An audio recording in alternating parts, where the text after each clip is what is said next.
earthquake o lindol.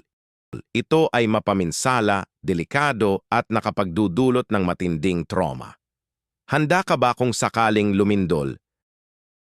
Pagkatapos ng 7.7 magnitude na earthquake o lindol na tumama sa mga bansang Myanmar at Thailand, kung saan ito ay nag-iwan ng malawakang pagkasira ng mga gusali, tahanan at ari-arian, mabuting malaman kung ano ang mga dapat gawin bago, kasalukuyan o pagkatapos ng lindol.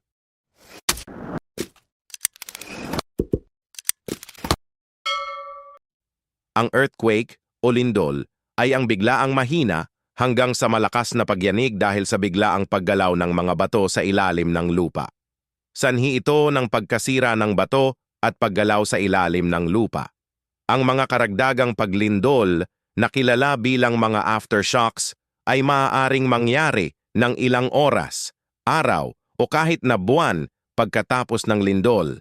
Maaari ding magdulot ng mga tsunami ang mga lindol.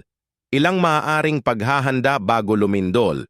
Bumuo ng kasangkapang pang-emergency na may mga items na kakailanganin mo kung kailangan mong lumikas ng mabilis. Maghanda ng mga emergency kit o bag. Magplano para sa komunikasyon ng pamilya. Alamin ang mga ligtas na lugar sa bawat silid, sa ilalim ng matibay na mesa o sa dingding sa loob. Siguraduhin ang mga gamit sa bahay. Magsagawa ng pagsasanay sa lindol hanggat maaari. Alalahanin ang drop, cover at hold. Magkaroon ng mga paraan at plano sa pag-alis o paglisan kapag lumindol. Kapag lumindol at nasa loob ng bahay, opisina o anumang gusali. Magtago sa ilalim ng matibay na mesa o iba pang mabibigat na kasangkapan. Kung walang mapapailaliman, takpan ang iyong mukha at ulo gamit ang mga braso at yumuko malapit sa dingding sa loob.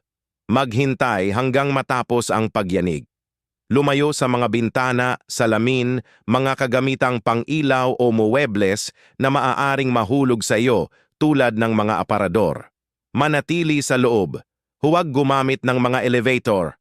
Kapag nasa labas, manatili doon. Lumayo mula sa mga gusali, poste at mga kawad ng kuryente.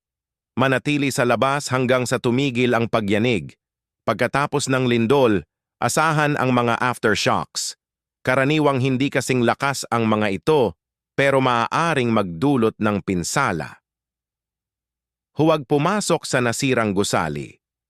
Buksan ang mga aparador ng maingat.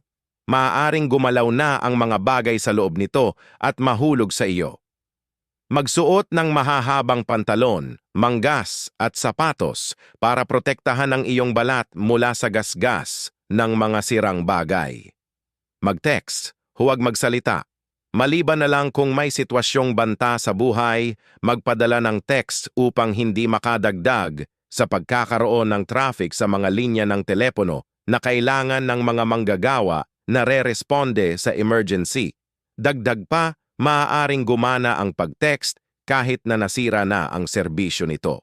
Tandaan, mas ligtas at mainam kung tayo may sapat na kaalaman at handa.